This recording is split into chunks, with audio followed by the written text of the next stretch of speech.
Hi there, Gemini. Thank you for joining me for your monthly forecast for September. The month begins with the Sun in the more reflective part of your horoscope, and for the first day, your ruler Mercury is in this location too. But fortunately for you, it then moves on the 2nd into your sister air sign of Libra, and this really can be a good thing, because although you may find yourself at times wanting to just ease back into your own space in September, certainly in the first 2/3 of the month, and have a little bit more time to reflect, you could also find yourself wanting to play mind host and inviting people around, or you can host some kind of party plan night or celebration. There is, however, another move which occurs on the 5th, and this sees Venus join up with the Sun in this tender area. Venus here, however, is fantastic for doing any kind of improvements. So if home decoration has been in the back of your mind, you may find yourself becoming more proactive when it comes to actually getting things done. And the more graceful and stylish and perhaps modern or classic, depending on the type of Gemini you are, decorative scheme you want, you're going to want to go for it pretty promptly. Now, week 2 is a very, very busy week. On the 8th, there is a full moon. And this full moon suggests that if there is part of you that does want to turn your back a little bit on more worldly issues, you need to be aware that that won't necessarily be totally easy, because you're being asked to stay abreast to what's going on. There may be changes in your employment situation which could have ramifications for your home life. For example, you could be asked to work different shifts, work in a different location, or learn new skills, which could be a little bit unsettling. Also, Venus in week 2 does start to go into an opposition with Neptune. The suggestion here is that as much as your imagination can be high about the decorative changes that I spoke of, if you're thinking about actually moving home, you need to be utterly realistic about what you can afford to take on.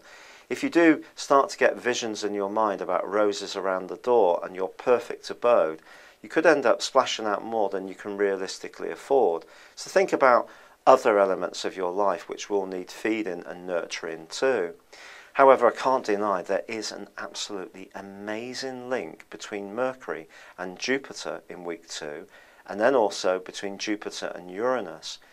But then Mercury and Uranus are in opposition as well. But I think that this can all be actually very good for you, because it's going to shake up your creativity and make you inclined to perhaps make some sudden decisions, but also have some brain waves. So don't be surprised if you wake up in the middle of the night with something of a eureka moment, because your imagination can absolutely be on top form, and also your communicational skills. And perhaps you'll have a sudden meeting or connection with someone. Now, in a romantic context, this may not be very long lasting, but it could be good to have the flirtation of it. But if you are interested in developing a business idea or a new interest, which does require you to think outside the box, learn new ideas, then you may be amazed about how much new information pours in this month. And it could be you that's also generating some fascinating concepts as well. Now, by the 13th, the move of Mars into your opposite sign is fascinating, because this can do wonders for your determination if you're looking for some kind of romantic relationship. It can put you on the front foot and make you more proactive. After all, if you think about it, Mars is the planet of instant gratification. So it is an impatient energy. So in your opposite sign, it pushes you to reach out. But it can also make you more competitive in a worldly or work environment if you're someone who really has to cut the mustard when it comes to rivals or competitors. Now, the Sun's going to move into a much better area for you on the 22nd, and on the 23rd, there's a wonderful new moon, both in the sign of Libra. And this is going to bring you out of your shell. So the reflective mode that you've been going through is going to start to make way for a much more sociable phase, which will go on pretty well to the end of the month.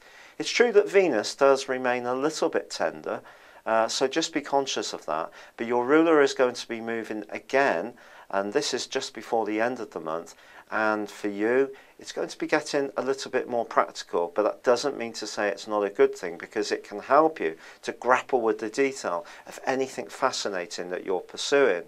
But also, Pluto is going to be moving into direct motion on the 23rd.